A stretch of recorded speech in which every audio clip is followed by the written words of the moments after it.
Salut les fruits addicts, une petite surprise pour vous aujourd'hui. On va se promener dans notre collection d'anonacées. On va vous montrer les communes, mais surtout les plus rares. Et ça, c'est Vincent qui va vous les présenter au fur et à mesure. A tout de suite!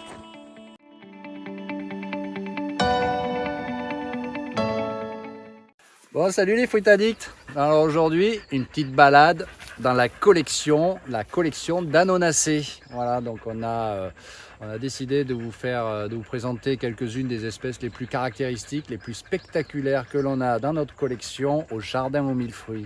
Voilà, on va commencer ici avec ce magnifique Corosol des montagnes, Annona montana. Donc c'est intéressant parce qu'il est à la fois avec des fleurs, avec des fruits qui viennent juste de nouer.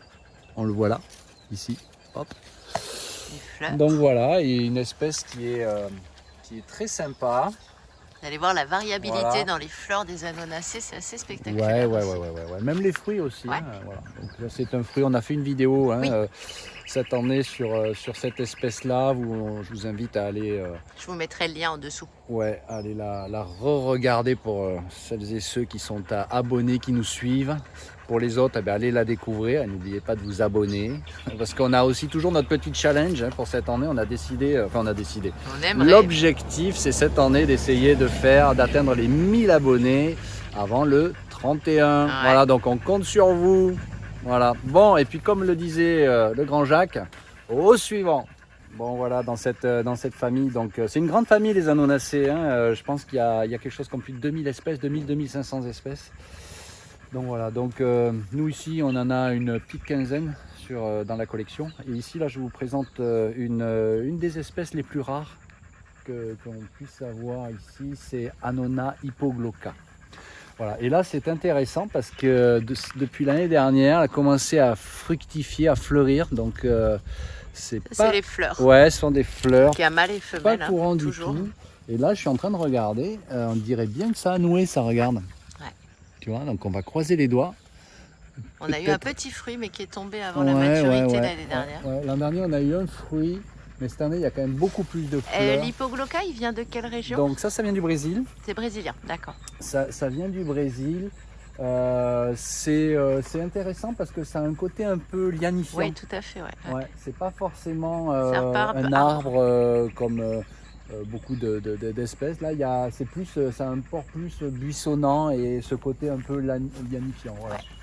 Donc, Annona hypoglocca. Au suivant. Ici, nous sommes en présence d'un soncoya. Donc ça, c'est le fruit national du Guatemala. Voilà, donc c'est une anonacée. Alors, comme la plupart des anonacées, il y a un aspect semi-caduc, c'est-à-dire que les arbres vont à un moment donné perdre une partie de leurs feuilles, une grande partie de leurs feuilles. Voilà. Donc là, on est en plein la repousse végétative. Ils sont belles les feuilles.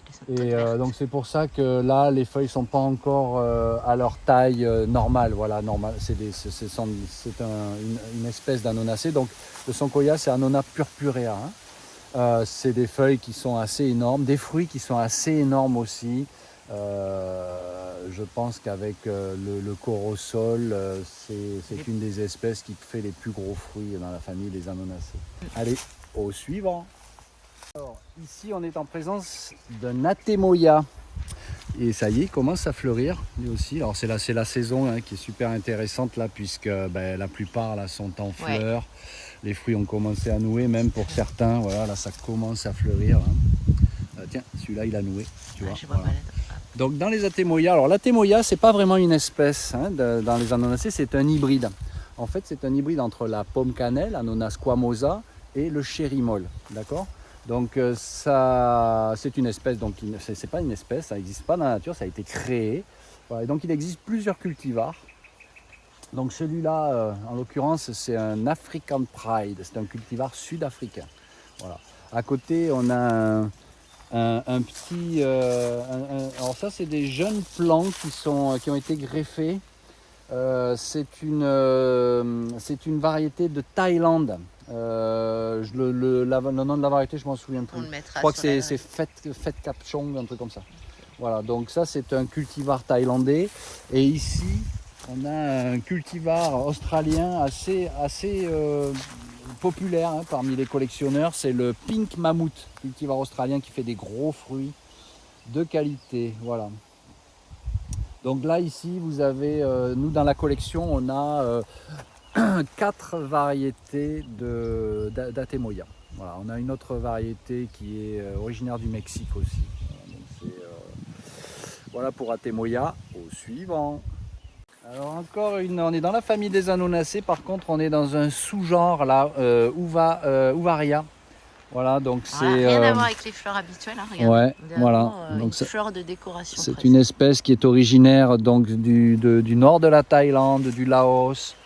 On retrouve ça un peu partout sur les marchés quand c'est la saison, sur Chiang Mai, Chiang Rai. Voilà, c'est assez sympa. Donc pareil. On l'a taillé l'année dernière, c'est très ouais, on a quand même le même principe là au niveau de la floraison, les fleurs mâles, les fleurs femelles. Donc voilà, là pareil, on n'est pas sur un port d'arbres, on est plutôt sur un port de buissonnant, avec ce côté lianifiant là aussi. S'accroche, hein, ça s'accroche aux arbres aux alentours. Donc c'est assez sympa. Allez, au suivant. Bon, une des pièces maîtresses de la collection. Une autre, le Pindaiba du Getia lanceolata. Et là, on a une nouvelle floraison qui se prépare. C'est long, c'est long. Regardez, là, ça a fleuri. Et là, peut-être que on va croiser les doigts, ça a peut-être noué. On dirait bien que ça a noué. Hein. On dirait bien que ça a noué. Ça fait bien 1 an. Un an et demi qu'on attend l'ouverture des fleurs. On vous a partagé la première floraison l'autre jour. Là, je mettrai une photo dans la vidéo. C'est assez spectaculaire. Voilà. Donc un fruitier, une espèce d'anonacée originaire du Brésil. Des fruits assez spectaculaires, un peu comme dans ce genre-là, du Getia. Là. Ils sont tous spectaculaires. En fait, ça a une forme d'extraterrestre. Et donc là, ça aussi, ça a été compliqué à faire germer. Plus d'1 an entre le moment où j'ai mis la graine à germer et j'ai pu avoir un plan. C'est très compliqué parce qu'en fait ce qu'il faut savoir aussi avec cette famille là, c'est que ce sont des graines qui ont une viabilité assez longue, hein. Par contre une fois qu'elles rentrent en sommeil, c'est assez compliqué de les réveiller. Voilà, il y a certaines espèces qui peuvent mettre 6 mois, 8 mois, 10 mois, 12 mois pour germer. Et pour faciliter, optimiser les chances de germination, on utilise très souvent de l'acide gibberellique. Voilà, ça c'est une des astuces pour pouvoir faire germer ces graines d'anonacées qui sont endormies. Voilà. Donc du Getia, lanceolata, Pindaiba. Au suivant. Alors pour le plus classique, c'est moi qui m'en occupe parce que l'espé, c'est quand même plus Vincent. Donc là, Ananas squamosa, la fameuse pomme cannelle, qui est bien connue et bien appréciée en Calédonie, à La Réunion, le zat aussi, ou un natier. Là, regarde, t'as vu, ça a noué. Là, et là, regardez, il y a un petit bébé. Ah ben voilà, ça y est, ça commence. C'est super, il y a les petits bébés. Donc là, on a les fleurs qui est ouverte. Le mâle et la femelle. Donc dans le verger là on a à peu près, on a combien? On a 520 pieds à peu près. On a 4 variétés principales. Donc on a la classique locale qui fructifie un petit peu plus tardivement sur mai-juin. Et puis on a la Big Eye, variété rouge et variété verte. Et la Kampu Mauve qui est très jolie, qui est beaucoup plus découpée et à mon sens moins ronde, un petit peu plus triangulaire. Donc voilà pour la pomme cannelle. Allez, au suivant. Bon, ici, dans cette famille des anonacées, un autre genre, les Rollinia. Donc le genre Rollinia, pardon. Alors celui-là, c'est un peu particulier parce que ce sont des graines à l'époque que j'avais achetées et qui m'ont été vendues comme Rollinia aspé, c'est-à-dire une espèce qui n'est pas décrite. Voilà, aspé, ça veut dire que c'est pas décrit. Voilà, c'est pas encore décrit. Donc c'est vrai que ça ressemble pas à un biriba. Oui, non, ça ressemble pas au biriba. C'est pas du tout un biriba, donc c'est certainement, je pense, un hybride. Ou alors peut-être vraiment une nouvelle espèce, à voir, on verra. Brésil aussi, origine. Donc là c'est un arbre qui arrive en 6e année, il est magnifique. Il est beau là. On croise les doigts, ça devrait déclencher maintenant un peu à n'importe quel moment. Soit là, soit l'année prochaine ou plus tard. Ouais. Donc on a beaucoup d'espoir là-dessus, je suis impatient de voir ce que ça peut être. Au suivant. Avant de retrouver Audrey, vite fait, je m'arrête sur cet arbre là. Ici, c'est un magnifique exemplaire d'Atemoya. Celui-là, il n'a pas de nom. En fait, il était dans un lot de graines. Ça vient du Mexique. Voilà, il n'a pas encore fructifié, donc hâte de voir un petit peu la qualité de ces fruits. Bon, on va retrouver Audrey là de suite. Et qui c'est qui est là? Regarde ça. Alors voyons voir ça. Donc ça Oh, c'est dis donc. Chérimol. Chérimol, yes. Annona chérimoya. Chérimol, Chérimol. le chérimol, c'est Chéri- tout molle. C'est tout mal, c'est plutôt dur. Les fleurs sont vraiment très similaires à la pomme cannelle. Ouais, Et là, la variété qu'on a, c'est la variété El Pumpo. ouais. Alors, c'est ultra sucré, mais quand je vous dis sucré, on avait testé le taux de Brix, on était à 28.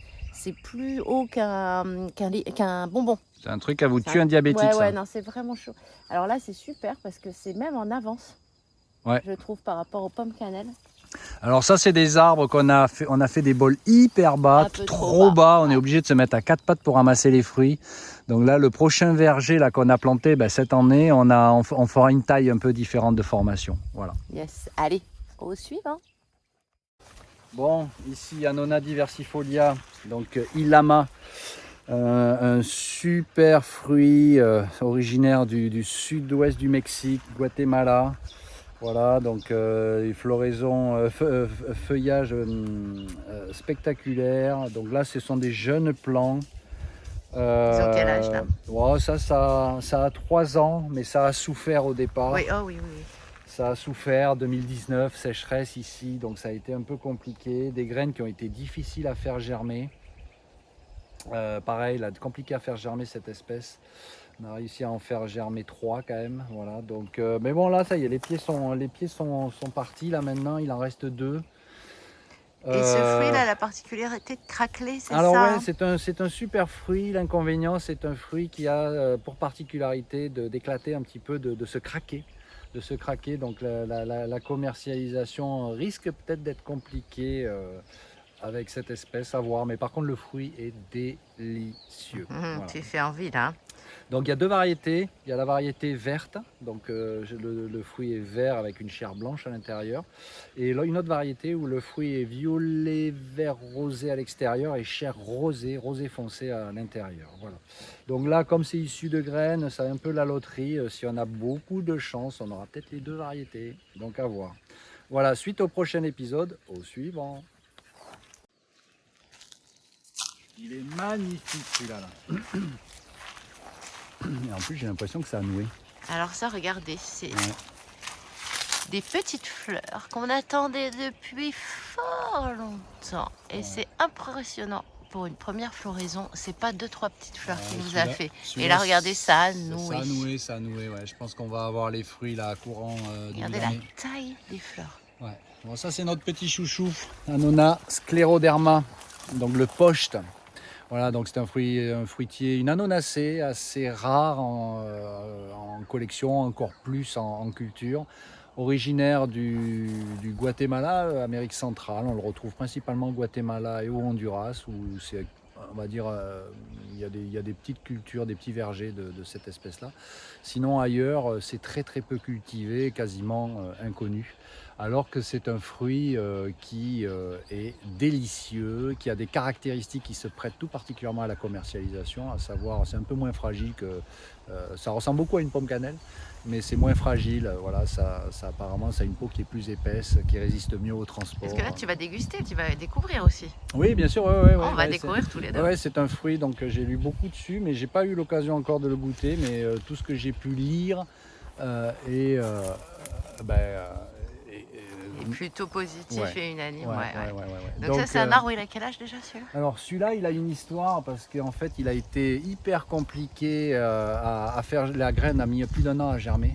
Ouais. Très très compliqué. Ensuite, il a déménagé déjà 2 fois.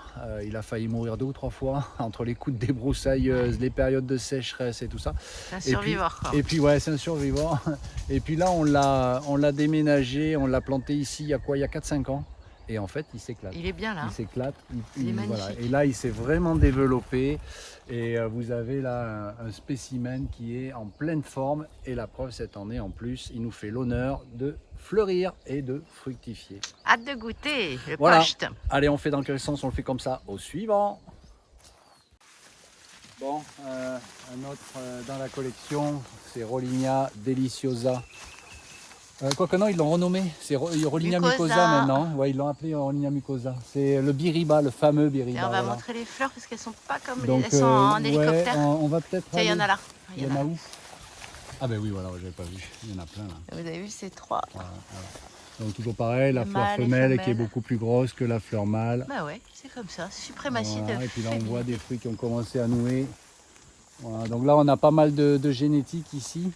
On a aussi cette année planté un verger. On y croit beaucoup à ce fruit.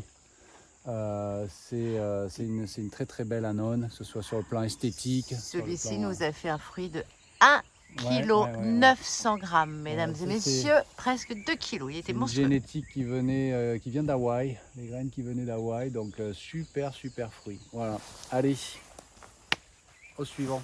Un beau corps au sol. Annona muricata, c'est le corosol bien connu qui a un goût de bombarlequin. Je vous remettrai toutes les vidéos de ce qu'on a fait déjà sur les anonas en dessous. Ouais. Donc là, il est magnifique. On a celui-ci. quelques fruits. Vous voyez notamment, le fruit. Je fais attention aux guêpes parce que là, ils sont en C'est train la saison, ça démarre. Voilà, il y a encore des fruits. Bon, le gros est passé, le gros de la saison est passé, mais voilà, il y en a encore. On va en avoir encore. En fait, vu la quantité d'arbres qu'on a ici, Oui, c'est quand même assez long. on en a un peu toute l'année en fait. Mais là, on était sur le gros pic, là, sur le mois de novembre.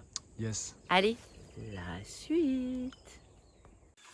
Alors là, pareil, une autre pièce maîtresse de la collection. J'en ai que deux, c'est très rare. Annona tomentosa, ça vient du Cerrado, Brésil. Alors voilà, ça a été très long à démarrer, compliqué à faire germer. La taille des feuilles. Mais là, depuis l'année dernière, avec un petit peu ce changement de climat très chaud, très humide, là il s'éclate vraiment. Donc on a pas mal d'espoir pour 2023. On aimerait avoir une première floraison et si possible les premiers fruits. Voilà, c'est un arbre qui arrive maintenant en 6e année. Ah oui, quand même. Ouais, on voit qu'il n'a pas... Voilà. Mais bon, il a eu du mal au départ. Il a eu, on va dire, une enfance difficile. Voilà. Et puis il y a son frère ou sa sœur qui se trouve ici, qui elle pareil, ça vient de décoller tout ça. Ça vient de démarrer. Elle ne me dit pas qu'il y a une fleur là. Non. Ah non, j'ai pris mon rêve pour une réalité. Bon voilà, Annona tomentosa, Brésil. Ça ce sont des annonacées pour les collectionneurs. Au suivant. Bon, un autre classique, un grand classique dans cette famille des annonacées, le cœur de bœuf, Annona reticulata. Bon, sauf que là, bien sûr, c'est une variété sélectionnée à chair rouge. Bon, ça, par contre, il a toujours pas fructifié, mais variété sélectionnée en Inde. Donc, on a deux pieds comme ça ici là, dans la collection. Donc on a hâte d'avoir les premiers fruits. Ah oui, bah, moi j'aime bien le cœur de bœuf. Toi, tu n'es pas un grand fan. Ouais. Moi je suis pas un grand fan, mais après c'est toujours pareil. Il y a tellement de variétés. Ah ouais, moi j'aime beaucoup. Il peut y avoir des fruits qui sont limite comestibles, j'ai envie de dire. Ouais. Et puis d'autres qui... Oh, on a un peu de pluie là, on a quelques gouttes. Et puis d'autres qui sont vraiment délicieux. Ouais. Donc c'est toujours pareil, il y a tellement eu de sélection de fêtes. Il y a une variabilité qui est forte. Voilà. Hein. Donc là, c'est censé être une bonne variété. Donc à voir, on a hâte. Allez, au suivant. Alors ici, on est en présence d'Annona sylvatica. Donc là, on est sud du Brésil, limite Uruguay. C'est une des espèces les plus rustiques que j'ai ici dans la collection. Alors rappelle-moi ce que ça veut dire rustique, parce qu'à chaque fois je me trompe dans la rusticité. C'est vrai qu'on a parfois tendance à employer le mot rustique à tort. Rustique, c'est quelque chose, on emploie ça pour exprimer la résistance au froid. Voilà, donc une espèce qui est rustique, c'est une espèce qui va supporter des températures basses. Voilà. C'est pas costaud 4-4. Ça, moi j'ai tendance à dire on a rustique, souvent tendance on a souvent tendance à utiliser à tort le mot rustique pour exprimer une notion de costaud. C'est pas du tout ça. En tout cas pour les fruitiers, c'est plutôt une autre utilisation. Voilà, quand on dit qu'un fruitier est rustique, c'est qu'il va supporter des températures basses. Voilà. Et donc c'est le cas d'Annona sylvatica. Je ne sais même pas si cette espèce, on la retrouve pas au nord de l'Argentine, à vérifier. Ah oui, il fait froid là-haut. Ouais. Donc c'est peut-être une des annonacées les plus rustiques qu'on ait ici dans la collection. Bon alors là, ici, elle n'est pas trop à la fête, parce qu'en fait, elle se retrouve sous un Un un arbre, je sais plus comment ça s'appelle, c'est une essence locale là. Bon, c'est sympa parce que ça fait de l'ombre les premières années. Mais là, Elle peine un peu, l'arbre, hein. il faudrait le dégager celui-là, mais j'ai pas le courage de le couper. Donc ce que je vais faire, ce qu'on a commencé à faire cette année, on va greffer tout ça, on va multiplier cet arbre et puis on plantera ça ailleurs dans des endroits plus appropriés. Ou alors, si on s'en sent le courage, on va peut-être le déplacer avec la pelle aussi. Ouais. Peut-être le déplacer comme ça, bien le retailler et puis éventuellement, s'ils ne sont pas encore très très grands. Il a un beau tronc quand même, hein. Je pense Ouais, mais moi je pense pas que ça soit très très compliqué à déplacer, on verra. Mais avant de le déplacer, on va sauvegarder. Hein. on va sauvegarder l'espèce en la greffant. Voilà, donc ça c'était le dernier, je pense qu'on a fait le tour. Je crois qu'on va aller voir quand même le corosol jaune. Ah oui, alors pour les corosols... Oui, on va peut-être pas aller voir parce qu'il est petit. Puis, ouais, voilà. non mais voilà, c'est vrai qu'on a oublié de préciser que pour les corosols, on a donc 2-3 variétés dans la collection, dont une variété qui vient des Philippines, la fameuse variété Dulce, où il y a plus d'acidité. Et une autre que l'on a eu récemment, qui vient d'Australie, c'est une variété jaune, qui vient d'Australie. Je l'ai déjà dit, pardon. Et donc ça fait des fruits qui sont jaunes au lieu d'être verts. Donc on a hâte aussi de voir les premiers fruits. Là, le plan, on a réussi à faire germer une graine. Ouais, c'est vrai. Ouais. Un grand merci à Mick qui nous a échangé les graines. Et on a quand même réussi à faire germer une graine. Et donc le plan là se développe à merveille. Voilà. Donc au suivant. On va se dire au revoir avec en arrière-plan un magnifique Sankoya. Voilà, c'était notre petite promenade dans la collection des Anones. Yes, on espère que ça vous a plu. Et puis on fera peut-être ça aussi pour d'autres familles. Bah hein. Oui, les Garcinia On notamment. pourra peut-être faire ça pour les Garcinia, on pourra peut-être faire ça pour déjà voilà, les Artocarpus. Ouais. Donc voilà, en tout cas aujourd'hui c'était les Anonacées, on espère que ça vous a plu. Si vous avez des commentaires, n'hésitez pas. Et si ça vous a plu, n'hésitez pas à vous abonner parce qu'on vous le répète, on a un petit challenge, hein. On s'est lancé un objectif en fait, c'est d'essayer d'atteindre les 1000 abonnés. Les 1000 abonnés. Bon, on est à 954 au jour où on tourne les vidéos, donc allez. Pour la fin de l'année, donc voilà, si vous n'êtes pas encore abonné, abonnez-vous. Partagez avec vos copains, faites découvrir. Et puis nous, on vous dit à dimanche prochain. Salut les fruits addicts. À bientôt.